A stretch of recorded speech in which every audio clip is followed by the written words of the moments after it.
உறவுகள் அனைவருக்கும் புரட்சி வணக்கம். இத்தனை ஆண்டுகளா தமிழ்நாட்டு மக்களினுடைய நலனை மட்டுமே கருத்தில் கொண்ட நாம் தமிழர் பிள்ளைகள் எங்களுக்கு என் மக்கள் கொடுத்த பரிசு தோல்வி. எதற்காக எங்களுக்கு இந்த தோல்வி? கடந்த 15 ஆண்டுகளா எல்லா போராட்ட களத்திலையும் மக்களோடு மக்களா போய் நின்னாரே எங்கள் அண்ணன் சீமான். அதற்காகவா? காவிரி நதிநீர் உரிமையை கேட்டதற்காக கர்நாடகர்கள் கர்நாடகாவின் பொதுவெளிகளில் வைத்து தமிழர்களை அரை நிர்வாணப்படுத்தி அடித்த பொழுது இதுவரை ஆண்ட ஆட்சியாளர்களும் இனிமேல் ஆளப்போகின்ற ஆட்சியாளர் உட்பட ஒருவரும் வாய் திறக்காத நிலையில் ஒற்றை குரலாக தன்னுடைய குரலை கண்டன குரலாக தெரு தெருவாக கத்திக் கொண்டிருந்தாரே எங்கள் அண்ணன் சீமான். அதற்காகவா?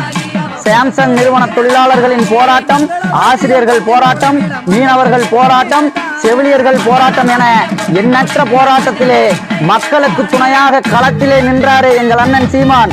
அதற்காகவா? என் மக்களுக்கு ஒன்றை மட்டும் சொல்லிக் கொள்கிறேன். இன்னும் 1000 தோல்விகளை மக்கள் எங்களுக்கு பரிசாக கொடுத்தாலும் அதை பற்றி நாங்கள் கவலைப்பட போவது கிடையாது. மற்ற கட்சிகளுக்குத்தான் இது தேர்தல் களம். ஆனால் நாம் தமிழர் பிள்ளைகள் எங்களுக்கு இது ஒரு விடுதலைக்கான போராட்ட களம். இந்த போராட்டத்திலே நாங்கள் வென்றாலும் போராடுவோம், தோற்றாலும் போராடுவோம். இல்லை என்பதே எங்களுக்கு இல்லை.